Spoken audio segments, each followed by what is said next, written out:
পড়া উবার চালক আসাদুল গতকাল বিকেলে শিলাবৃষ্টি থেকে নিজেকে রক্ষা করতে সেই গাছের নিচেই আশ্রয় নেন তিনি। এলাকাবাসীর অভিযোগ আগেই হেলে পড়া গাছটি অপসারণে বারবার অভিযোগ করেও লাভ হয়নি। প্রশাসনের অবহেলার কারণেই বারবার এমন দুর্ঘটনা ঘটছে এবং ভবিষ্যতে আরও ঘটবে এমন আশঙ্কা তাদের। মামুন আবদুল্লাহ রিপোর্ট। অফিসে যাই, সিটি কমিশন অফিসে, ওনারা বললো যে না, এটা দায়িত্ব আমার না, এটা বন বিভাগের দায়িত্ব। তো বন বিভাগে আসলাম, আয়না বলতেছে না, এটা আমার দায়িত্ব না, এটা সিটি কর্পোরেশনের দায়িত্ব।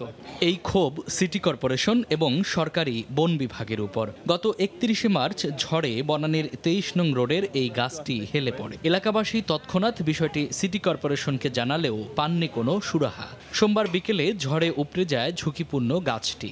অল্পের জন্য প্রাণে বেঁচে যান গাছের নিচে আশ্রয় নেয়া গাড়ি চালক আসাদুল। রানিংয়ে ছিল গাড়ি, এখানে 10-15 সেকেন্ড দাঁড়াইছি, হাইস্ট এর ভিতরেই গাছটা পড়ছে। সিটি কর্পোরেশনে বললাম, ফায়ার সার্ভিসকে বললাম, তারা আমাদের ধমকাচ্ছে যে তোমরা কাজ করো, কিন্তু তারা এই গাড়িটাকে বাঁচানোর জন্য কোনো উদ্যোগ তারা নেয় না। একই সড়কে এমন অসংখ্য ঝুঁকিপূর্ণ গাছ আছে বলে জানান এলাকাবাসী। তবে দুর্ঘটনা প্রতিরোধে কোনো ব্যবস্থা না নেয় বিক্ষুব্ধ তারা। 23 নম্বর রোডে একটা বট গাছ আছে এরকম ঝুঁকিপূর্ণ, তারপরে 27 নম্বর রোডে মাঠের কোনো অর্ধেক জ্বর কাটতে হচ্ছে, যে কোনো মুহূর্তে পড়তে পারে। সিটি কর্পোরেশন ইমিডিয়েটলি এই গাছগুলা কেটে ফেলানো, নইলে এগুলো যে কোনো একটা ব্যবস্থা না নিলে বিরাট ধরনের দুর্ঘটনার সামনে অবস্থান করতেছে আমাদের। সিটি কর্পোরেশন বলছে যত দ্রুত সম্ভব রাস্তা থেকে গাছটি সরিয়ে চলাচলের উপযুক্ত করছেন তারা। গাছ অপসারণ করার পরে আমরা তার টানতে পারবো, যেহেতু দেখতেছেন যে পোলগুলো হেলে গেছে, গাছগুলো তারের উপরে পড়ছে, তার ছিঁড়ে গেছে, তারগুলো জয়েন্ট দিয়ে চালু করতে পারবো।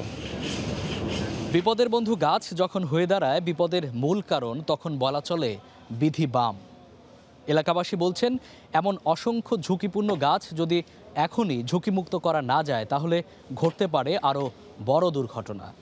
বনানীর 23 নম্বর রোড থেকে মামুন আবদুল্লাহ, সময় সংবাদ, ঢাকা।